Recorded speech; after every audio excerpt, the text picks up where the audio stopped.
Starfield is just over a month away from early access release, and to say that it is a highly anticipated title is an understatement. Starfield is easily the second most anticipated release in recent history, right behind Half-Life 3. Now, we love Bethesda as much as the next person, but let's be real here. They have had their fair share of glitches, bugs, and other technical issues in their previous games. And while they've brought us some iconic titles like Morrowind, Oblivion, Skyrim, Fallout 3 and 4, we can also not ignore the fact that they have had their moments of disappointment too. I'm not saying Starfield won't be amazing, and believe me, we put out our video going over all the hype surrounding Starfield, but I'm starting to see a trend here, guys. Folks are becoming overhyped, which is why I wanted to talk about the 5 things that just temper expectations. Again, I'm not trying to attack Starfield. I already see the fanboys right now literally typing comments, but we have to be a realist here, and some of these are quite concerning. Starting with number 1, 30 FPS on Xbox Series X and S. During an interview with IGN's Ryan McCaffrey following the debut of the Starfield Direct, acclaimed game director Todd Howard revealed to the world that Starfield would be locked at 30 frames per second. Or well, it would be if you were planning on playing the game on Xbox. PC gamers, of course, will be fortunate enough to not have any such restriction. Todd's exact words were, quote, "I think it'll come as no surprise given our previous games. What we go for. Always these huge open worlds, fully dynamic, hyper detailed, where anything can happen. And we do want to do that. It's 4K on the X, 1440 on the S, but we do lock it at 30 frames per second. We do want that fidelity. We want all that stuff. We don't want to sacrifice any of it." Now, on June the 22nd, Todd appeared as a guest on the Kinda Funny Xcast, where he was asked about the Creation Engine 2, the latest iteration of the engine that the Elder Scrolls and Fallout series run on, and whether or not the team at Bethesda had ever considered compromising some of the major visual fidelity features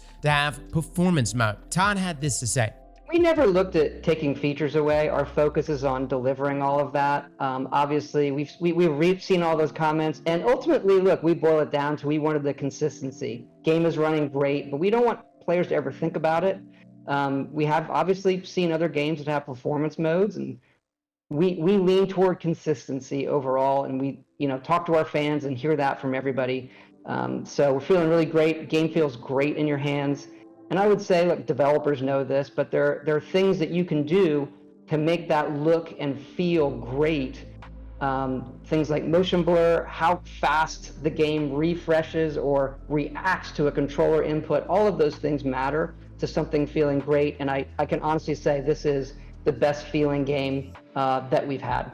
Now, while not exactly apples to apples, Digital Foundry showcased Star Wars Jedi Survivor Performance Mode, which increased the number of frames the game would run at, but overall was very inconsistent. Here you can actually see a clip from that breakdown showing the performance mode in action. Now, this inconsistency is exactly what Todd said that they are trying to avoid. Their goal is to have Starfield playable at a high level of consistent graphic fidelity, which, when you consider all the items that have to be tracked at any given moment in the game, as vast as Starfield, it makes sense that Bethesda would make deliberate design choices to limit consoles to 30 frames per second. Ultimately, if you're hoping for a performance mode upon release or a rollback on the decision to lock the game at 30 FPS, unfortunately, that is not in the cards, guys. Or should I say, not in the stars right now. And if you want to dive into more about why Starfield is locked at 30 frames per second on Xbox Series X and S, I do highly recommend the Digital Foundry Starfield Tech Breakdown video if you're interested in the more techie details. With that being said though, does that mean this game is going to be dead on arrival just because it's at 30 FPS? Absolutely not. In the running right now for Game of the Year is Tears of the Kingdom, and that game too is at 30 FPS, and in some cases got even lower than that. With that being said though, as gamers, we do want to experience that sweet 60 FPS, especially in 2023. And some of our PCs out here can run it even better than that. Personally, guys, we rock Starforge System, who has an incredible lineup of PCs with in-house financing. Yes, we are partnered with Starforge. Yes, this is somewhat of an ad right now that was actually not even intentional, but I will say this, guys. A game like Starfield does not come around often. And in my opinion, if you've got the cash or the ability to finance one of these PCs, experiencing Starfield at high resolution, at maximum frames, that is the experience I want. And personally, guys, nothing gets me more aroused than whenever I get a new PC, I load up a favorite game of mine, and I max out those graphic settings, right? To see everything in Ultra?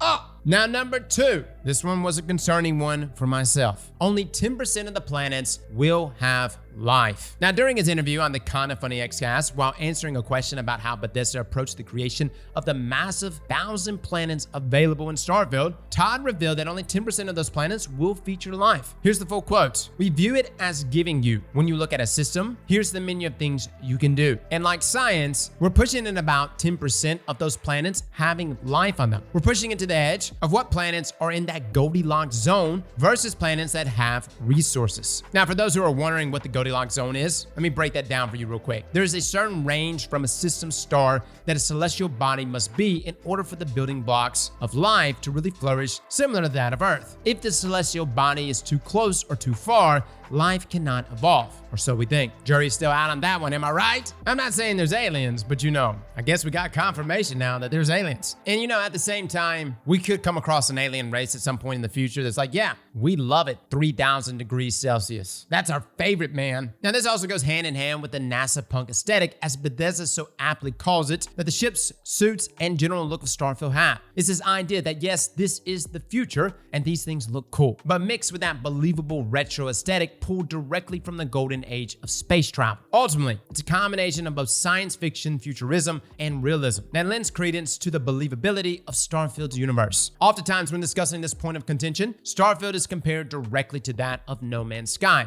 which features huge swaths of procedurally generated galaxies teeming with tons and tons of life. The developers of No Man's Sky, Hello Games, took the idea of the Goldilocks zone and chucked it out the window. And that works for No Man's Sky, as essentially it's meant to be this open sandbox teeming with life. But Starfield, on the other hand, is taking a different approach, and in some ways trying to ground things in kind of semi-realism, or so they say. At the same time, this does not mean there won't be things to do on these lifeless planets. You may find outposts to raid, or caves to explore, maybe even a smuggler's hideout on one of the many different planets that is barren in regards to life, but could still be abundant in resources. So again, Starfield may have many similarities to games like No Man's Sky, but they are fundamentally different games, and that is why we should temper our expectations. Now, number 3, no vehicle or mount travel. In the same interview that Todd revealed, only 10% of the planets in Starfield would harbor life. But Todd was also asked if there was some sort of vehicle or game mechanic allowing us to mount some sort of land transportation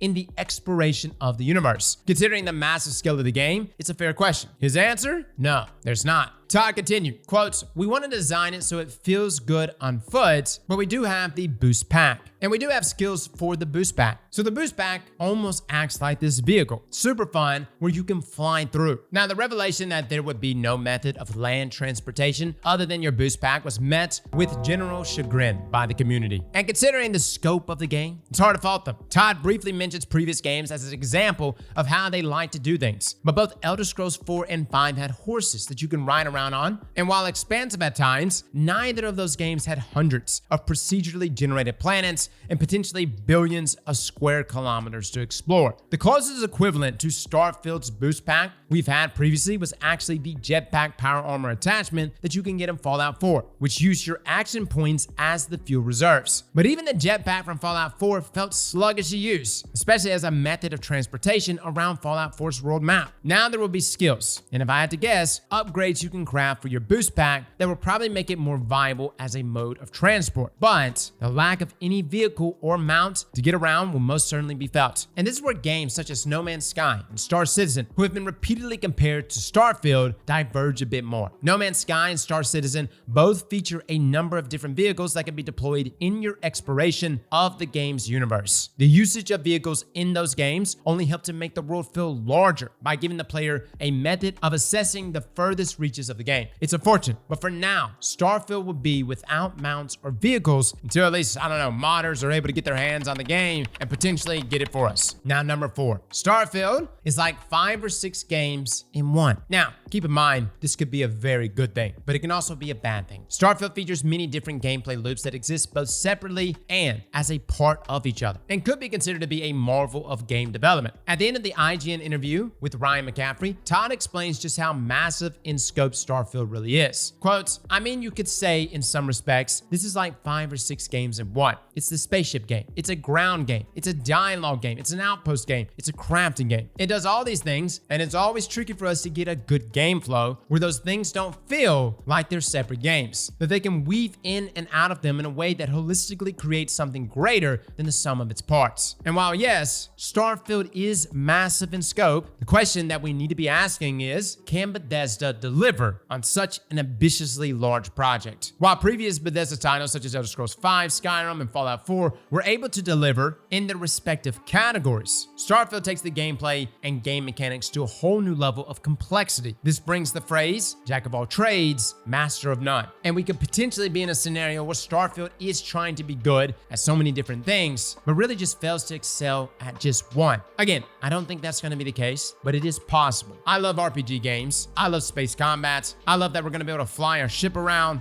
I love when dialogues actually change the game and your decisions greatly influence the course of your quests. And Bethesda has honestly pulled that off before in other games. So this is not necessarily a new concept. But with that being said, the scope here for Starfield is still much larger. And finally, number 5, we have to talk about the elephants in the room, guys. Fallout 76 and Redfall. Now, has there been improvements to Fallout 76? Yes. But at launch, Fallout 76 and Redfall flopped. And keep in mind, originally Starfield was slated for release on November the 11th, 2022. But of course, it was delayed to the first half of 2023 with the quote, "We want to ensure that you receive the best, most polished version of the game." Then Starfield was delayed almost 10 months later, with the launch date teaser trailer announcing that we would be getting our hands on Starfield on September the 6th of this year, which is the later half of 2023. Now, a couple things have happened. Redfall launched this past year, and it was pretty disastrous, with Fallout 76 launching in 2018, which was also very poorly received. So I completely understand why Starfield got pushed back. But some people have definitely questioned whether or not Bethesda still has it. Do they have the potential to still give us another banger like they have done before? Now, per Todd Howard, discussing the time spent following the delay of Starfield's release, quote, "Given the scale of the game, if one thing is off by a percentage, that can escalate quickly. We've spent most of this last year playing the game a ton, over and over, making sure it's balanced, it's as fun as possible, honing systems and interface, obviously bug fixing and all those things, and really getting it where we're sure and solid on what we're putting out there for everybody." So while yes, there's hope that Bethesda has learned from those previous launches, the truth of the matter is that no matter how much time the developers have spent playing their own game and investing in QA testing, there will be bugs. And honestly, probably a couple game-breaking bugs. But that doesn't squash the game for me. As crazy as that may sound, performance is important to me. Every now and then we run into bugs, even with well-polished games. But there has been a history here recently with games like Star Wars Jedi Survivor, Cyberpunk 2077, where the performance was just so bad upon release, which is probably why Bethesda is limiting Starfield's frames per second to 30. With that being said though, that's not going to be the thing that's going to kill Starfield. The thing that's going to kill Starfield is whether or not that game is going to possess the magic that previous Elder Scrolls titles and Fallout games had. There was a moment, a hook. For me, it was when I was playing Oblivion. There is a moment in those games where suddenly you become one with it. Starfield has got to have that. For me, it was the Dark Brotherhood guild in Oblivion. Dude, that entire quest line made me fall in love with that game. If Starfield can present us with that, well then, completely disregard this list. All right, guys, that is my thoughts on it. Just wanted to put out this video to temper expectations.